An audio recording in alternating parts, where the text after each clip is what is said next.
कृष्णाय वासुदेवाय हरये परमात्मने प्रणतः क्लेशनाशाय गोविंदाय नमो नमः। हरे कृष्ण। ओम नमो भगवते वासुदेवाय। प्रिय श्रोताओं, आज फाल्गुन शुक्ल पक्ष की आमल की एकादशी का अत्यंत शुभ और पुण्यमय दिन है। इस दिन भगवान विष्णु और माँ लक्ष्मी जी के अलावा आमल की अर्थात आंवले के वृक्ष की भी पूजा की जाती है और वहीं इस पावन तिथि को रंग भरी एकादशी के नाम से भी जाना जाता है, क्योंकि आज ही के दिन भगवान शिव अपनी प्रिय अर्धांगिनी देवी पार्वती जी का गौना कराकर उन्हें आनंद और उत्सव और मोक्ष की नगरी काशी लेकर आए थे। कहा जाता है कि जब भोलेनाथ माता पार्वती के साथ काशी पहुंचे तब पूरे नगर में अपार हर्ष और उल्लास छा गया। शिव भक्तों ने प्रेम और भक्ति से रंग और गुलाल उड़ाकर अपने आराध्य का स्वागत किया। संपूर्ण वातावरण हर हर महादेव के जयघोष से गूंज उठा और पूरी नगरी मानो भक्ति के रंग में रंग गई हो। इसके बाद भगवान शिव और माता पार्वती केवल नगर भ्रमण के लिए ही नहीं निकले, बल्कि उन्होंने अपने भक्तों के दुख दूर किए, उनके कष्टों का निवारण किया और अपनी कृपा से अनेक जीवनों को धन्य बना दिया। जहां जहां उनके चरण पड़े वहां वहां सुख शांति और दिव्य आनंद का संचार हो गया। और आज की इस पावन कथा यात्रा में हम इन्हीं दिव्य और भाव विभोर कर देने वाले प्रसंगों को सुनेंगे। कथा के क्रम में सबसे पहले हम भगवान शिव और देवी पार्वती के गौने और काशी आगमन की अद्भुत कथा का रसपान करेंगे। इसके बाद हम सुनेंगे भगवान के उग्र और करुणामयी अवतार नरसिंह भगवान की पावन कथा, जो ये बताती है कि जब भी भक्त पर संकट आता है तब भगवान स्वयं उसकी रक्षा के लिए अवतरित होते हैं। तो आइए मन को शांत करके श्रद्धा और विश्वास के साथ इस दिव्य कथा श्रवण की शुरुआत करें और भगवान की भक्ति में डूब जाएं। चल पड़ी गौरा संग शिव शंकर, मंगल बाजे गगन में, फूल बरसाते देव सभी, प्रेम बहे हर मन में। माता मैना नयन भर रोई, हिमवान हृदय संभाले, भोले संग बैठी गौरा सुख के दीप उजाले। काशी नगरी हर्षित हो उठी, गूंजे हर हर नारा, रंग गुलाल उड़े चारों ओर, आया शुभ दिन प्यारा। जहां पड़े शिव गौरा के चरण, मिटे दुखों के फेरे, भक्ति भाव से जो सुने, मिल जाए सुख बहुतेरे। ओम नमः पार्वती पते, हर हर महादेव। हिमालय की पवित्र वादियों में दिव्य उत्सव का वातावरण था। देवताओं के आशीर्वाद और ऋषियों के मंगलगान के बीच जब भगवान शिव और देवी पार्वती जी का विवाह संपन्न हुआ तब समस्त लोग आनंद से भर उठे। लेकिन विवाह के बाद वह शुभ घड़ी भी आई जब माता पार्वती जी का गौना होना था। वो क्षण जब एक बेटी अपने मायके से विदा होकर अपने पति के धाम की ओर प्रस्थान करती है। अपनी पुत्री की विदाई का सोचकर ही माता मैना का तो हृदय भर आया और हिमवान की आंखों में प्रेम और गर्व के आंसू थे। माता पार्वती ने अपने माता पिता के चरणों में प्रणाम किया। पूरे हिमालय में करुणा और प्रेम का अद्भुत संगम दिखाई दे रहा था। भगवान शिव ने स्नेह पूर्वक देवी पार्वती जी को अपने साथ चलने का संकेत किया और दिव्य गणों के साथ बारात जैसी शोभा यात्रा काशी की ओर प्रस्थान कर गई। जब भोलेनाथ देवी पार्वती जी को लेकर पावन काशी नगरी पहुंचे तब पूरे नगर में उत्सव की एक लहर दौड़ गई। चारों ओर शंख और घंटियों की ध्वनि गूंज उठी। भक्तों ने प्रेम से रंग और गुलाल उड़ाकर अपने आराध्य का स्वागत किया। गलियां फूलों से सज गईं और हर ओर हर हर महादेव का जयघोष होने लगा और काशी नगरी मानो स्वर्ग से भी अधिक सुंदर दिखाई देने लगी। भगवान शिव और देवी पार्वती इसके बाद नगर भ्रमण के लिए निकले और जहां जहां उनके चरण पड़े वहां वहां चमत्कार होने लगे। एक स्थान पर एक वृद्ध भक्त वर्षों से असाध्य रोग से पीड़ित था। जैसे ही भगवान की दृष्टि उस पर पड़ी, उसका शरीर स्वस्थ हो गया और वह आनंद के आंसू बहाने लगा। दूसरी ओर एक निर्धन परिवार था जिसके घर में अन्न का एक दाना तक नहीं था। देवी पार्वती जी ने एक करुणा भरी दृष्टि उसके घर पर डाली और उसके घर में अन्न और धन के भंडार भर गए। एक दुखियारी स्त्री जो एक पुत्र पाने के लिए व्याकुल थी, भोलेनाथ के आशीर्वाद से उसे एक स्वस्थ और दीर्घायु पुत्र की प्राप्ति हुई। इस प्रकार भगवान शिव और देवी पार्वती ने अपने भक्तों के अनेक कष्ट दूर किए और काशी नगरी को अपनी कृपा से धन्य कर दिया। इसी बीच भगवान शिव और देवी पार्वती जी के मध्य वार्तालाप चल रहा था। देवी पार्वती जी ने प्रेम पूर्वक भगवान शिव से पूछा, हे स्वामी, संसार में तो अनेक सुंदर स्थान हैं, देवताओं के लोक हैं, पर्वत हैं, वन हैं, फिर आप मुझे गौने के बाद काशी ही क्यों लेकर आए? भोलेनाथ मुस्कुराकर कहने लगे। उस समय उनकी आंखों में करुणा और गहन ज्ञान की चमक थी। देवी, काशी केवल एक नगरी नहीं है, ये मेरी प्रिय नगरी है, मेरा हृदय है। यहाँ हर श्वास में भक्ति बसती है, हर कण में मोक्ष का वास है। मैं यहाँ तुम्हें इसलिए लाया हूँ ताकि तुम स्वयं देख सको कि कैसे मेरे भक्त प्रेम और विश्वास से जीवन जीते हैं और कैसे मैं अपने भक्तों के दुख दूर करता हूँ। तब भगवान शिव देवी पार्वती को लेकर पावन काशी की गलियों में निकले। उन्होंने देखा कोई गंगा तट पर प्रभु का नाम जप रहा है, कोई मंदिर में दीप जला रहा है, कोई दुखी होकर प्रार्थना कर रहा है तो कोई आनंद में भजन गा रहा है। कहीं कोई दरिद्रता से दुखी था तो कोई अपने प्रियजनों के वियोग में आंसू बहा रहा था। देवी पार्वती का कोमल हृदय करुणा से भर उठा, उनकी आंखों में करुणा के आंसू आ गए। फिर उन्होंने प्रेम और विनम्रता से भगवान शिव से कहा, हे प्रभु, हे स्वामी, जब इन सांसारिक मनुष्यों को इतने कष्ट सहने पड़ते हैं, जब वे बार बार जन्म और मृत्यु के चक्र में बंधकर दुख भोगते हैं, तो मेरा हृदय अत्यंत व्याकुल हो उठता है। मैं आपसे विनती करती हूँ, कृपा करके कोई ऐसा मार्ग बताइए जिससे इन जीवों को बार बार जन्म मरण के बंधन में ना बंधना पड़े और इन्हें सच्ची मुक्ति मिल सके। भोलेनाथ देवी पार्वती की करुणा देखकर प्रसन्न हो गए। उनके मुख पर मंद मुस्कान आई और उन्होंने अत्यंत करुणामयी स्वर में कहा, देवी, तुम्हारा हृदय सचमुच जगत की जननी के समान दयालु है और तुम्हारी ये प्रार्थना मुझे अत्यंत प्रिय हो गई है। इसलिए आज मैं एक दिव्य वरदान देता हूँ। अब से जो भी प्राणी इस पवित्र काशी नगरी में अंतिम समय में मेरा स्मरण करते हुए मृत्यु को प्राप्त होगा, उसे जन्म मरण के बंधन से मुक्ति मिल जाएगी और वह सीधे मेरे धाम शिवलोक को प्राप्त करेगा। ये सुनते ही देवताओं ने पुष्प वर्षा की। गंगा की लहरें मानो और भी पवित्र हो उठी और काशी नगरी हर हर महादेव के जय घोष से गूंज उठी। देवी पार्वती ने प्रसन्न होकर कहा, प्रभु, अब सचमुच ये नगरी संसार के दुखी जीवों के लिए मोक्ष का द्वार बन गई है। भगवान शिव बोले, देवी, जहाँ करुणा की भक्ति होती है वहीं मोक्ष का मार्ग भी खुलता है और काशी तो सदा से ही मेरी मोक्षदायिनी नगरी रहेगी। तभी से ये मान्यता चली आ रही है कि काशी में मृत्यु को प्राप्त होने वाला जीव भगवान शिव की कृपा से जन्म मरण के चक्र से मुक्त होकर शिवलोक को प्राप्त करता है। सभी प्रेम से बोलिए, भोले शंकर भगवान की जय, देवी पार्वती की जय, पवित्र काशी नगरी की जय। ये थी भगवान शिव और देवी पार्वती जी के गौने की कथा। अब सुनिए नरसिंह भगवान की कथा। फिर आप सुनेंगे आमल की एकादशी की मुख्य व्रत कथा। भगवान श्री विष्णु का नरसिंह अवतार इस बात का प्रतीक है कि जब भी किसी भक्त पर कोई संकट आता है तो भगवान उसकी रक्षा के लिए स्वयं अवतार धारण करते हैं। भगवान विष्णु ने अपने भक्त प्रहलाद की रक्षा के लिए नरसिंह अवतार धारण किया और हिरण्यकश्यप का वध कर अपने भक्त को अभय प्रदान किया। पौराणिक कथा के अनुसार बहुत समय पहले एक ऋषि हुआ करते थे जिनका नाम था ऋषि कश्यप और उनकी पत्नी का नाम दिति था। ऋषि और उनकी पत्नी दिति को 2 पुत्र हुए, जिनमें से एक का नाम हिरण्याक्ष रखा गया और दूसरे का नाम हिरण्यकश्यप। भगवान विष्णु ने हिरण्याक्ष से पृथ्वी की रक्षा के लिए वराह रूप धारण करके उसका वध कर दिया था। तब भगवान विष्णु के द्वारा अपने भाई के वध से दुखी और क्रोधित हिरण्यकश्यप ने भाई की मृत्यु का बदला लेने के लिए अजय होने का संकल्प कर हजारों वर्षों तक घोर तप किया। हिरण्यकश्यप की कठिन तपस्या से प्रसन्न होकर ब्रह्मा जी ने उसे वरदान दिया कि उसे न कोई घर में मार सकेगा, न बाहर, न अस्त्र से उसका वध होगा, न ही शस्त्र से। न वह दिन में मरेगा न रात में, मनुष्य से भी वह नहीं मरेगा, न पशु से, न आकाश में और न पृथ्वी पर। ब्रह्मा जी से यह वरदान प्राप्त करके हिरण्यकश्यप अजय हो गया।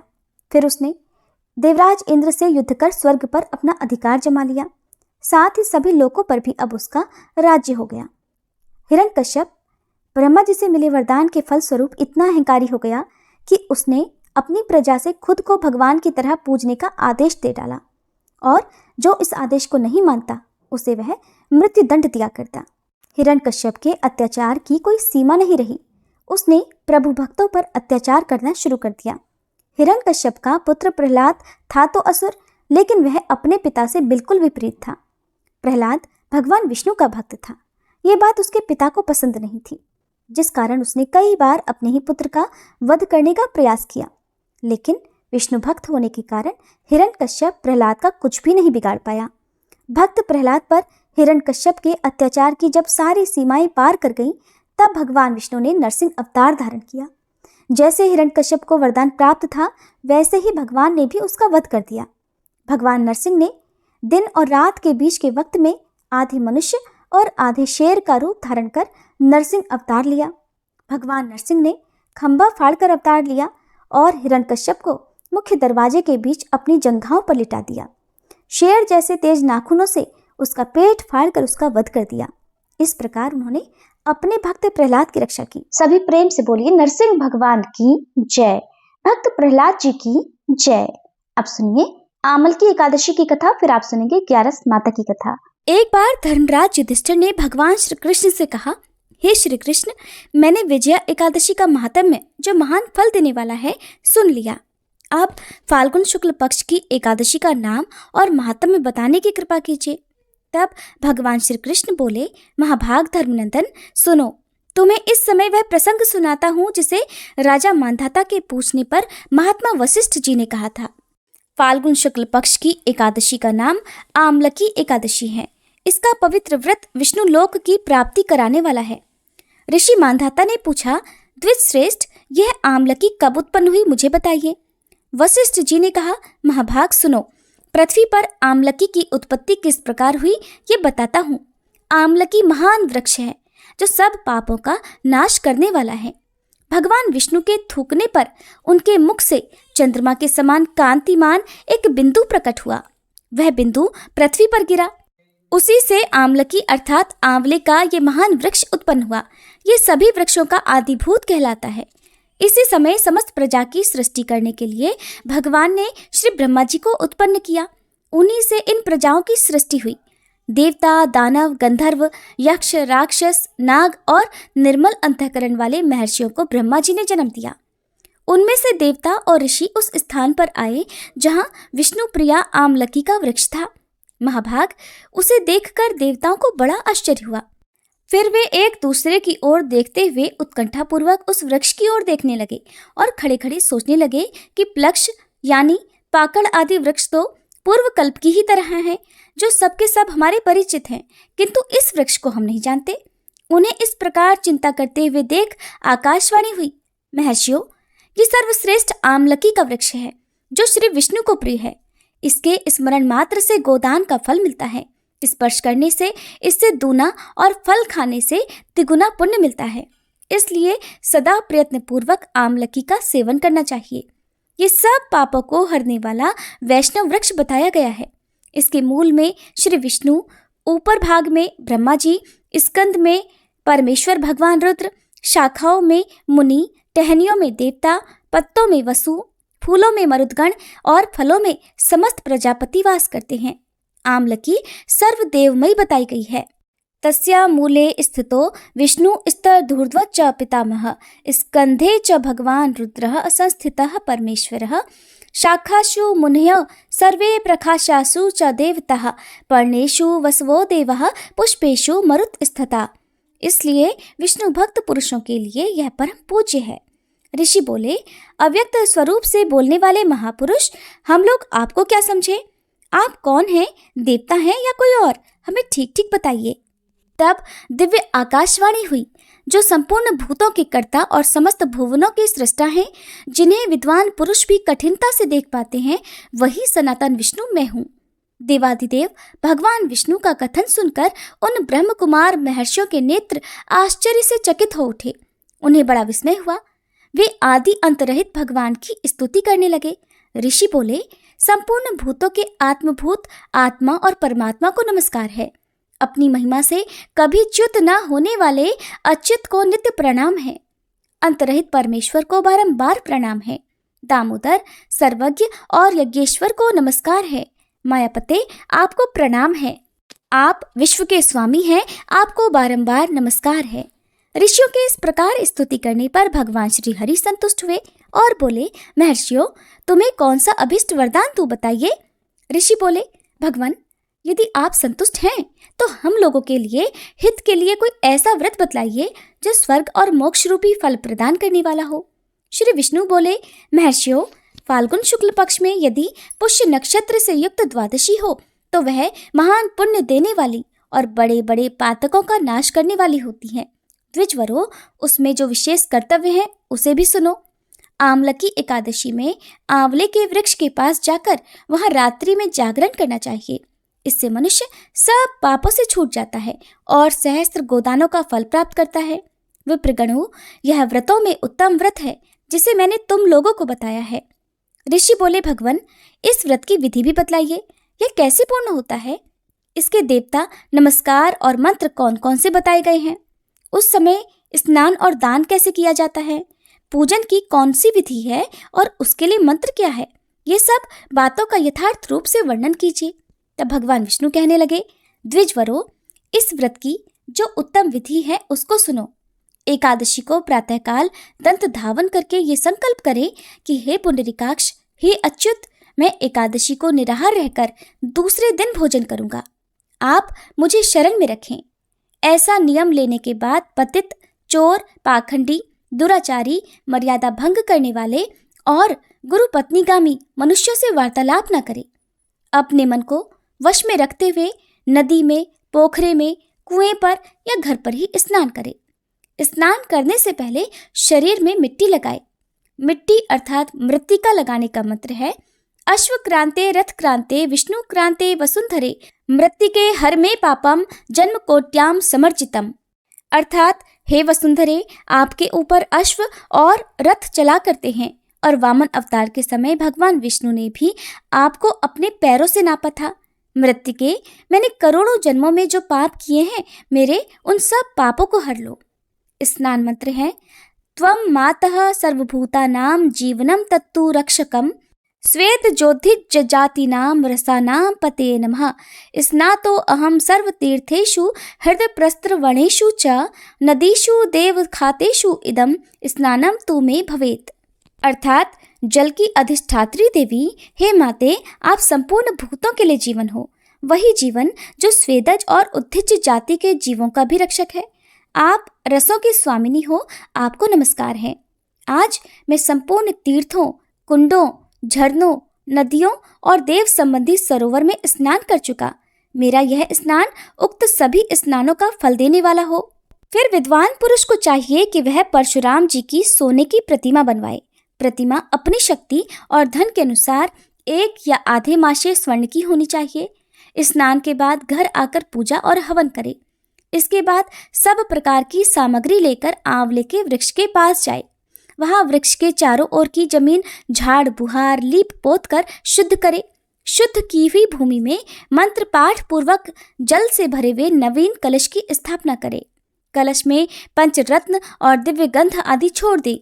श्वेत चंदन से उसको चर्चित करे। कंठ में फूलों की माला पहनाए। सब प्रकार के धूप की सुगंध फैलाए। जलते हुए दीपकों की श्रेणी सजाकर रखे। तात्पर्य ये कि सब ओर से सुंदर और मनोहर दृश्य उपस्थित करे। पूजा के लिए नया छाता, जूते और वस्त्र भी मंगा कर रखे। कलश के ऊपर एक पात्र रखकर उसे दिव्य खीलों से भर दे। फिर उसके ऊपर स्वर्णमय परशुराम जी की स्थापना करे।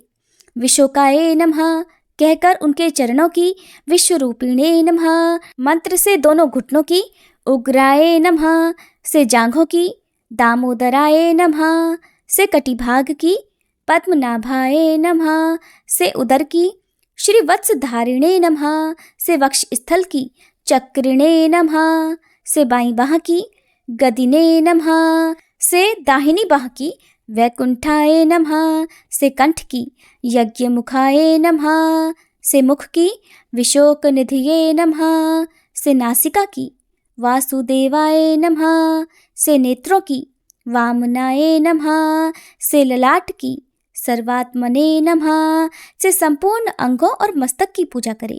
यही पूजा के मंत्र हैं।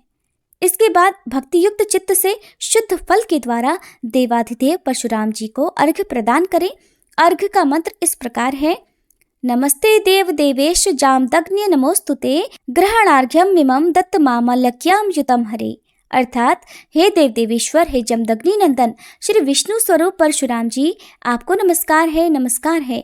आंवले के फल के साथ दिया हुआ मेरा यह अर्घ्य ग्रहण कीजिए। इसके बाद भक्ति युक्त चित्त से जागरण करे, नृत्य, संगीत, वाद्य, धार्मिक उपाख्यान और श्री विष्णु संबंधी कथा वार्ता आदि के द्वारा रात्रि बिताए।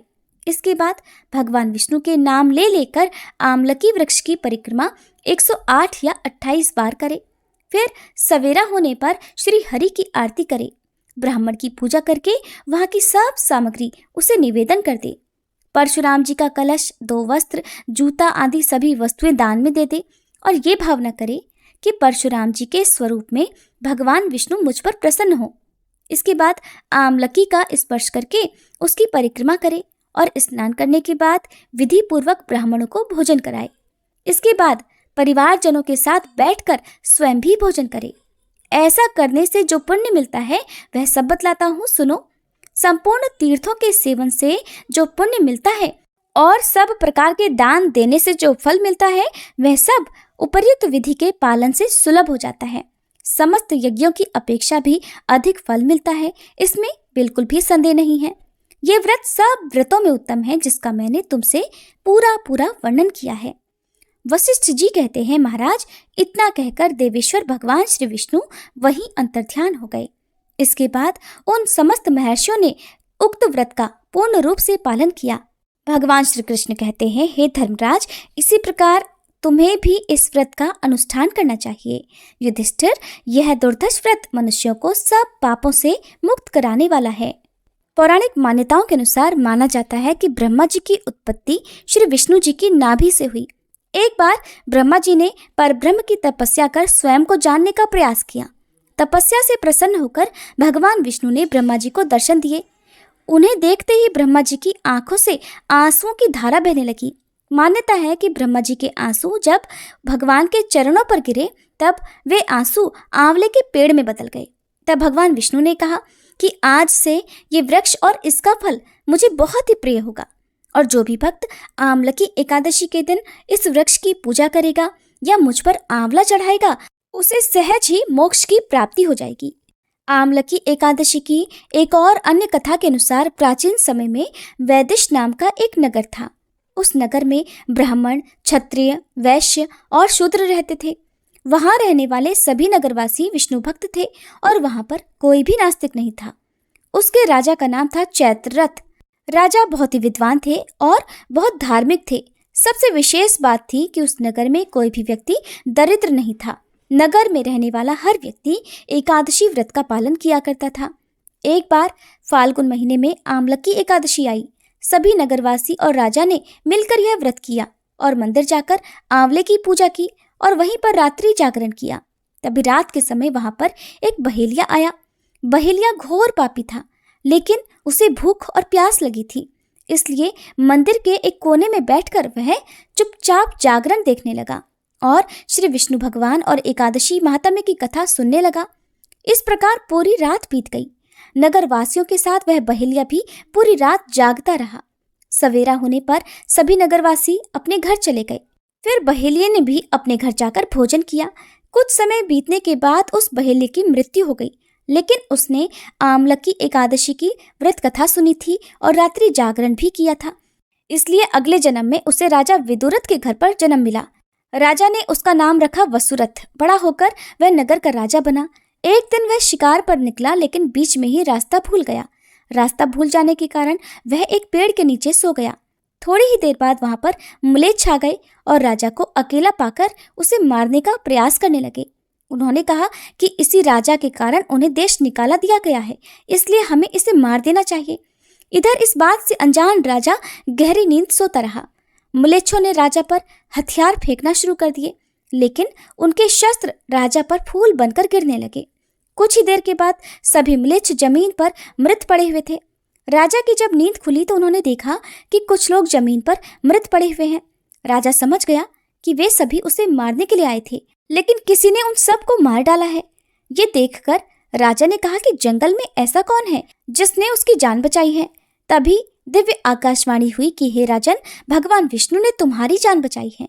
तुमने पिछले जन्म में आमलकी एकादशी व्रत की कथा सुनी थी। ये उसी का फल है कि आज तुम शत्रुओं से घिरे होने के बाद भी जीवित हो। ये सुनकर राजा बहुत प्रसन्न हुआ और वापस अपने राज्य लौटकर सुखपूर्वक राज्य करने लगा और धर्म के कार्य करने लगा। इस प्रकार आमलकी एकादशी व्रत के प्रभाव से व्यक्ति हर कार्य में सफलता प्राप्त करता है और अंत में श्री विष्णु लोक को जाता है। आमल की एकादशी कथा पूर्ण हुई। एक बार देवर्षि नारद जी वैकुंठ लोक गए। वहां उन्होंने भगवान श्री नारायण जी को प्रणाम किया। फिर नारद जी ने श्री नारायण जी से कहा, प्रभु, पृथ्वी पर अब आपका प्रभाव कम हो रहा है। धर्म पर चलने वालों को कोई शुभ फल प्राप्त ही नहीं हो रहा। जो पाप कर रहे हैं उनका तो भला हो रहा है। तब श्री नारायण भगवान कहने लगे, देवर्षि, ऐसा नहीं है। जो भी हो रहा है सब नियति के कारण हो रहा है। देवर्षि नारद जी बोले, प्रभु, मैं तो देख कर आ रहा हूँ कि पापियों को तो अच्छा फल मिल रहा है और भला करने वाले, धर्म के रास्ते पर चलने वाले लोगों को बहुत बुरा फल मिल रहा है। वे महान दुख भोग रहे हैं। तब भगवान कहने लगे, अच्छा देवर्षि, कोई ऐसी घटना बताओ जिससे तुम्हें ऐसा अनुभव हुआ हो। नारद जी कहने लगे, प्रभु, मैं अभी अभी एक जंगल से आ रहा हूँ। वहाँ एक गाय दलदल में फंसी हुई थी। उसे कोई बचाने वाला नहीं था। तभी थोड़ी ही देर में एक चोर उधर से गुजरा।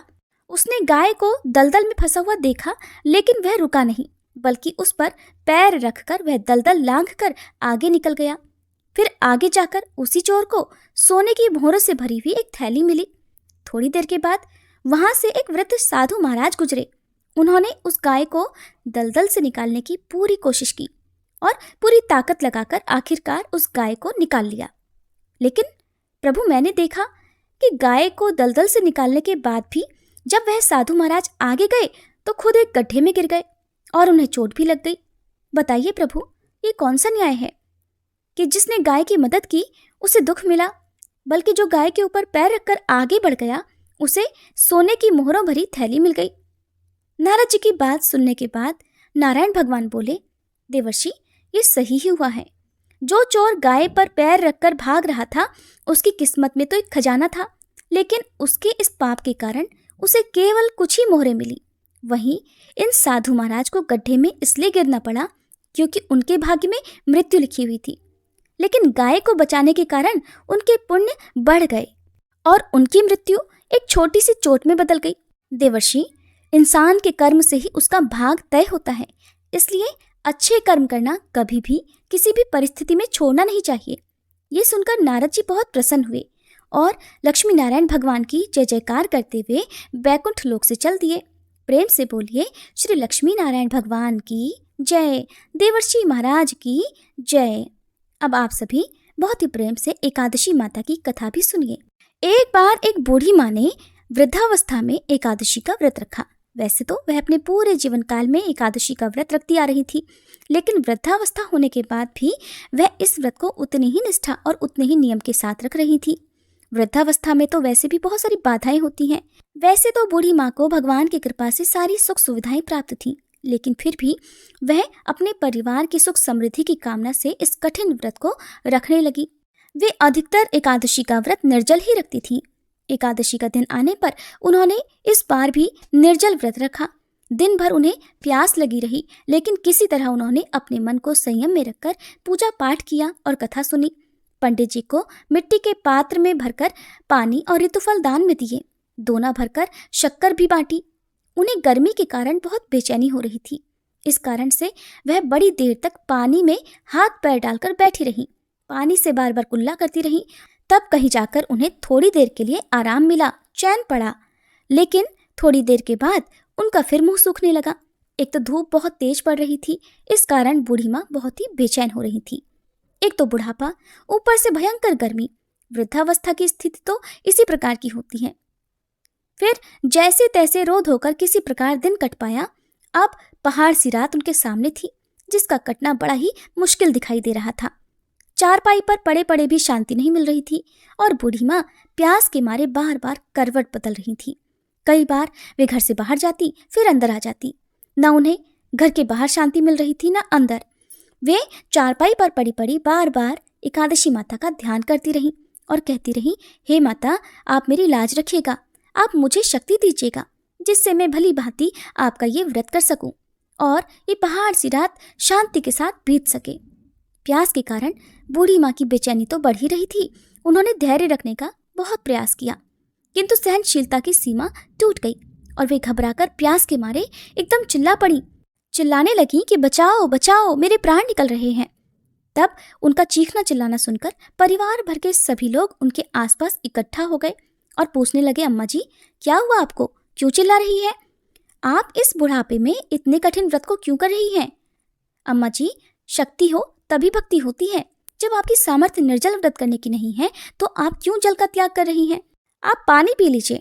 तब वे बूढ़ी माँ अपने परिवारजनों से कहने लगी, अरे मेरे तो प्राण ही निकले जा रहे हैं, जरा कोई मेरी छाती पर ठंडे पानी का घड़ा तो रख दो।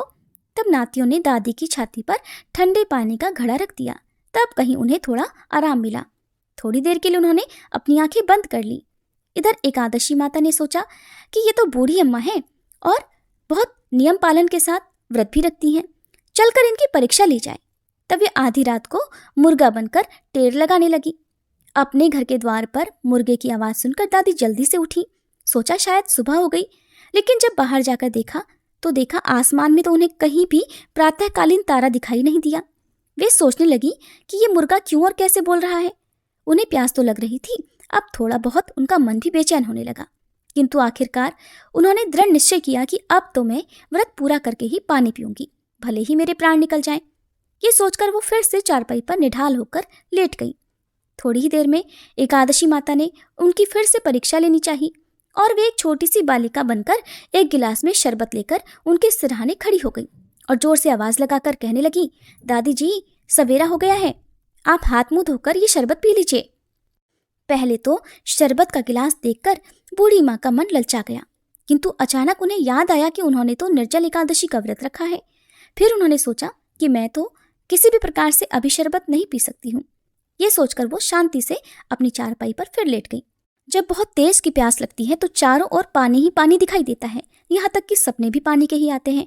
पानी पीने की तड़प इतनी थी कि थोड़ी ही देर के बाद में बूढ़ी माँ को ऐसा लगा मानो किसी ने उन्हें पानी के कुएं में पटक दिया हो, और वे बहुत देर तक उस कुएं में पानी में हाथ पांव चलाती रहीं, किंतु उन्होंने अपने मुंह में पानी की एक बूंद भी नहीं जाने दी और वे दृढ़तापूर्वक एकादशी व्रत का पालन करती रहीं। थोड़ी ही देर में न जाने कहाँ से सामने आग जलती दिखाई दी, जिससे उन्हें बहुत ज्यादा गर्मी लगने लगी और मारे प्यास के उनका गला सूखने लगा, उनके प्राण निकलने लगे। किंतु बूढ़ी माँ का कोई कुछ भी नहीं बिगाड़ पाया। वे जहाँ की तहाँ मुस्कुराती हुई सी बैठी रहीं।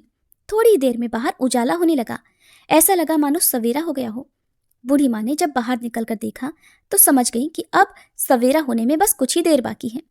ये जानकर वे बड़ी शांति से इधर उधर घूमने लगी।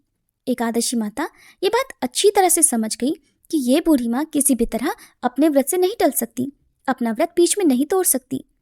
वह उनके सत्य व्रत को बहुत अच्छी तरह से समझ गई। सवेरा होते ही बूढ़ी माता ने स्नान किया, भगवान की पूजा पाठ की, एकादशी माता की कथा सुनी, फिर ब्राह्मणों को दक्षिणा देकर भोजन कराया। तब कहीं उन्होंने जल ग्रहण किया। कन्याओं को भोजन कराने के बाद फिर माता ने खुद भोजन किया। उस श्रेष्ठ व्रत के प्रताप से बूढ़ी अम्मा की आयु बढ़ गई। उनका घर परिवार हरा भरा हो गया। घर में अब किसी प्रकार का कोई अभाव नहीं रहा और वे हर तरह के सुख साधनों से संपन्न हो गई। नाती नातिन से उनका घर भर गया और वे उसी दिन से 12 महीने की एकादशी का व्रत उसी प्रकार निर्जल रखने लगी। और फिर एकादशी व्रत के पुण्य प्रताप से वह अपने जीवन में हर प्रकार के सुख भोग कर अंत में बैकुंठ धाम को चली गई। हे एकादशी माता, जैसे आपने उन बूढ़ी माँ और उनके परिवारजनों को सुख समृद्धि प्रदान की, जैसे आपने बूढ़ी माँ को अंत में मोक्ष प्रदान किया, वैसे ही इस कथा को सुनने वाले सभी भक्तों को सुख सुविधाएं प्रदान कर उनकी मनोकामनाएं पूर्ण करना और मोक्ष प्राप्ति की इच्छा रखने वाले भक्तों को मोक्ष प्रदान करना। प्रेम से बोलिए एकादशी माता की जय।